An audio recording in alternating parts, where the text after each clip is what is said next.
Today is the 5th May 2026. I will do another practice today. I want to practice how it feels when I have to talk about a topic and not just be in front of a camera.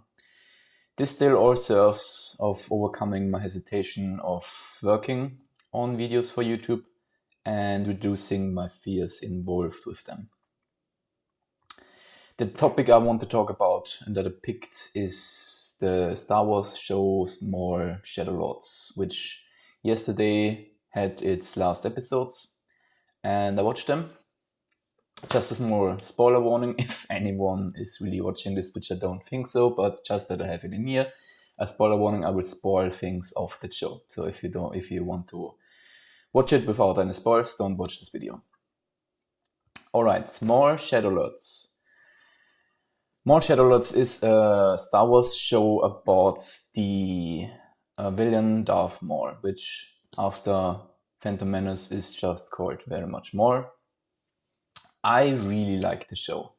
I very much anticipated and was very excited for the show. I really wanted like villain or like a show that followed a Darksider or like a villain or however you want to call it. And my Maul in this show is not exactly like a normal villain. I think he's a little bit more positioned in an anti-hero position, even if more on like a darker side of an anti-hero, but more the show plays, I think, in the second or the third or the fourth, so at the start of the Empire round. So how Maul is dealing with the start of the Empire.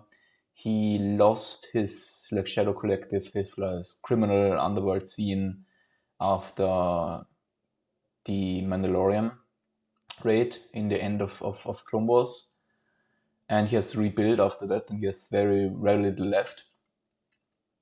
So in this show, the show basically is about Maul getting revenge on some of the Shadow Collectives of like the underworld bosses and gangs who betrayed him earlier, because they left him after what happened on Mandalore. And so he's getting revenge on them, and he's trying to find a new apprentice.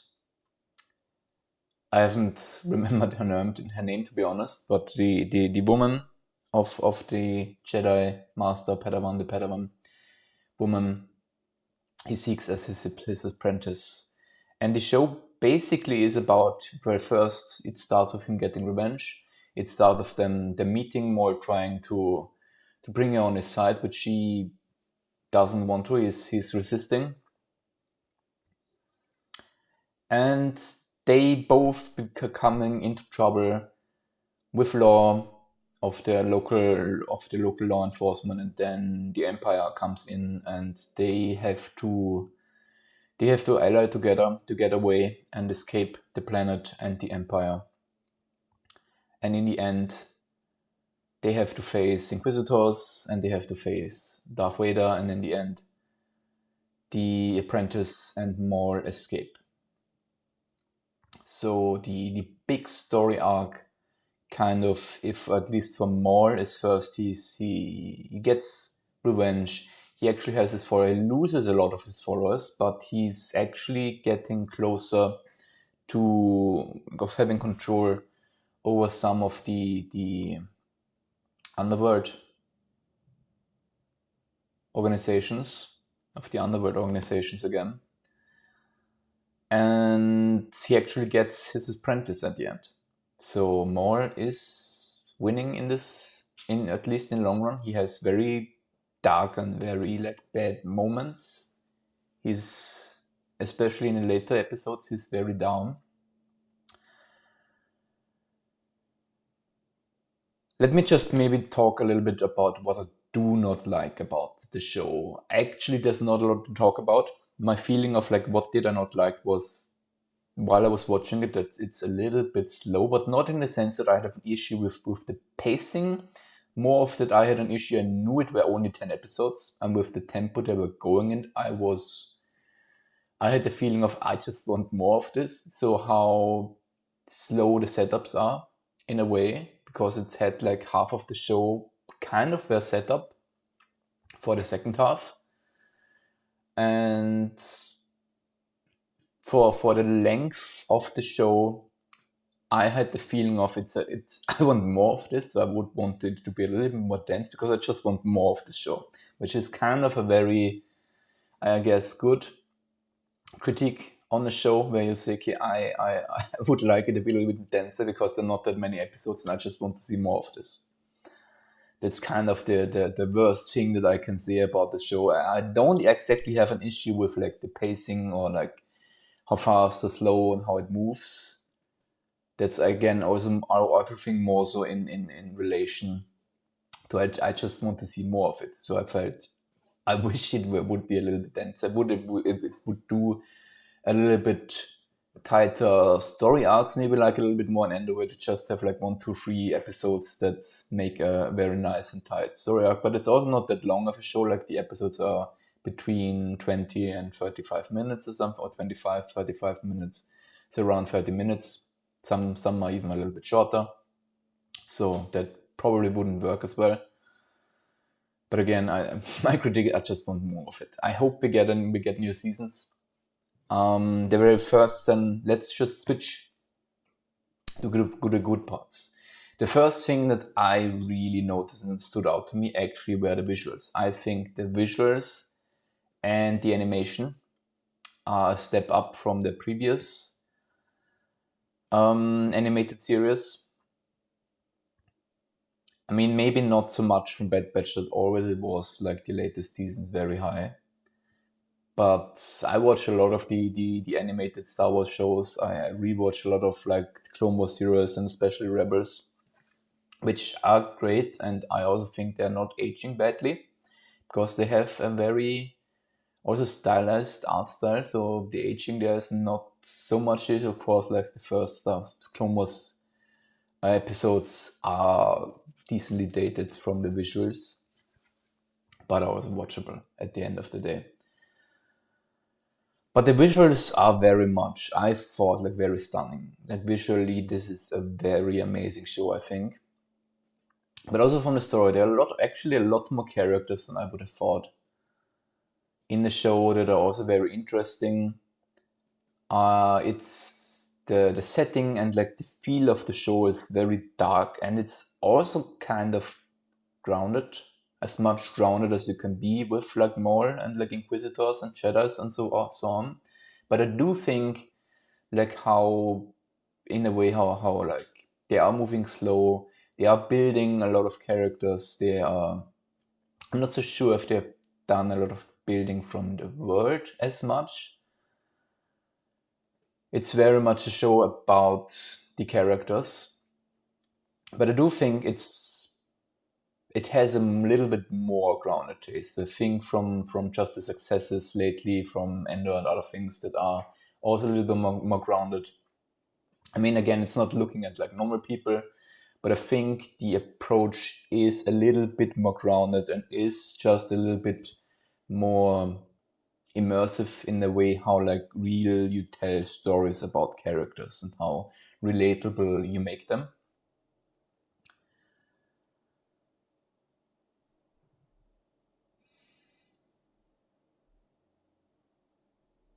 Yes. So that's one of my impressions of the show.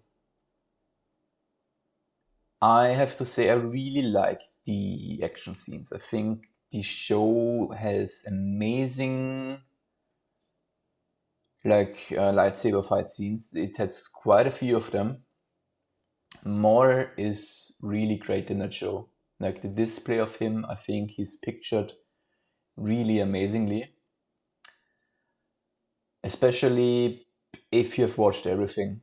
Yeah, like here's episodes where he's like really down, he's like really getting into his traumas and living them a little bit through. He's also quite shown as weak in this show. Like he's losing again against Inquisitors. I mean, he should struggle against Vader. there could be arguments that Vader, so early on in the Empire and so early on in his transition to his suit and in his new fighting style, he's not at his Vader's not at his peak in this phase of Vader's life, like in the Empire time. He's not at his peak, so you could argue that Maul at this point wouldn't have to lose so what's the word? Yeah, that it would have been that it could have been a little bit closer, that Maul would have been able maybe to strike Vader even just once, which he didn't. But he also was in a weakened state. Maul already was in a weakened state. He already was on the downside. And he was running, which I mean, in a way, I also found very interesting. Maul never really ran from a fight, more so to get someone in a trap. But in this show, Maul really ran from fights, and that's quite interesting. I think about the show that in this show you really see actually transformation of Maul. Like you actually see like a character arc. Also, like just from connecting previous shows and later ones, where the connection to Rebel, where how Maul is in Rebels isn't, there's a lot, there's quite a big gap still, which is great because that means there's more to tell. But from like before, from like the Clone Wars, Clone Wars parts where Maul was part in, you can really see how Maul is changing, how Maul is not just like an aggressive weapon anymore. It's not just like, he's still seeking revenge in that thing, but he's not just so blind in his rage, and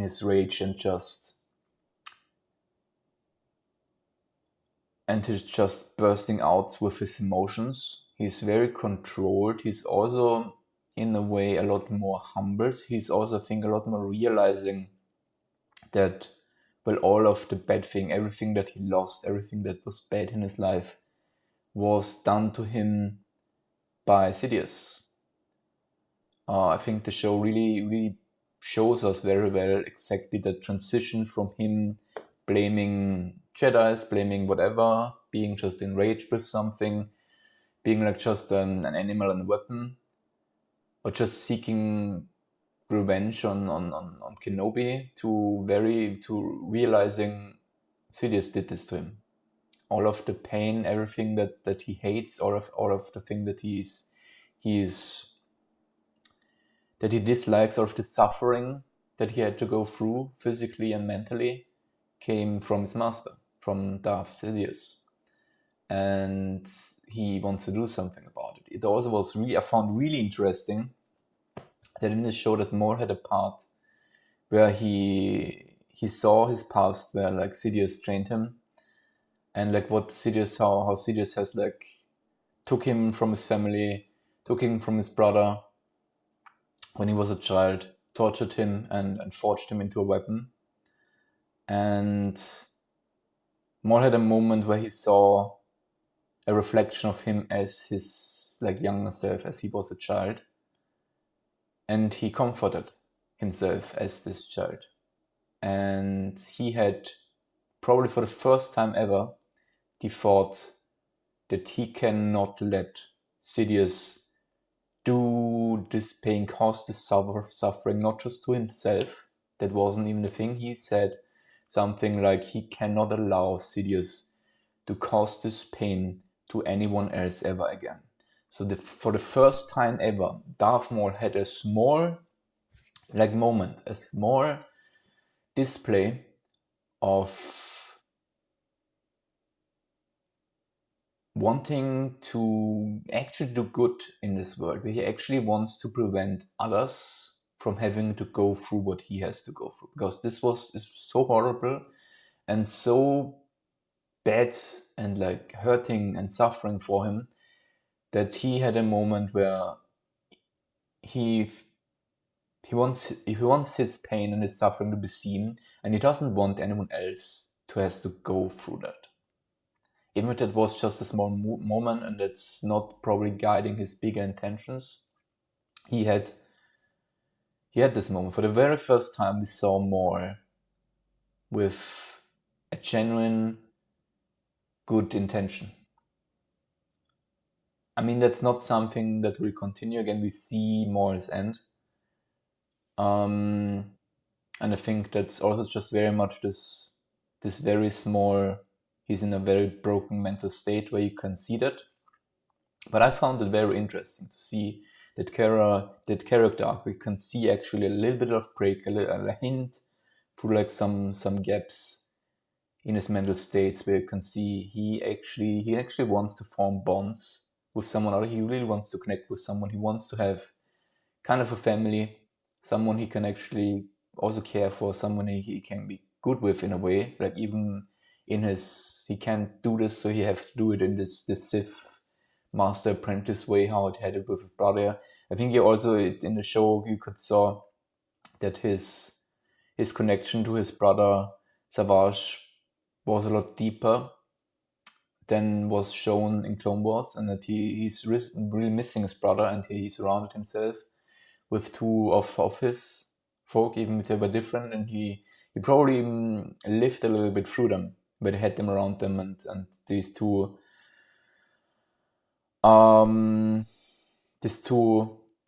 men of his race were like really bonded and were really fighting and had a good time with each other, fighting on the side of Maul. And I think Maul was comforted and kind of had a little bit of this bond, not by himself, but by seeing it in his allies, in the people he works with, in the people he lives with. So he lost both of them also. My time is over for quite a while now, so that was fun to do. I mean, it's a good look. If I use more time for these talks, then I say I have to talk for a minimum. I didn't felt uncomfortable at times. I had a few parts where I didn't know what to say and where I just had to like stop for a little bit, which is a little bit, it feels a little bit weird, not that much, but a little bit. There's not a lot of tension in me. This was fun, I have to say. This was fun. I want to do more of these practices, talking in front of the camera, seeing how I feel, seeing how it changes how I feel by doing it more. And then hopefully with more practices, seeing how I can push this. Do not just talk about something that I like, but about the topics that I want to talk about this channel. Then until next time.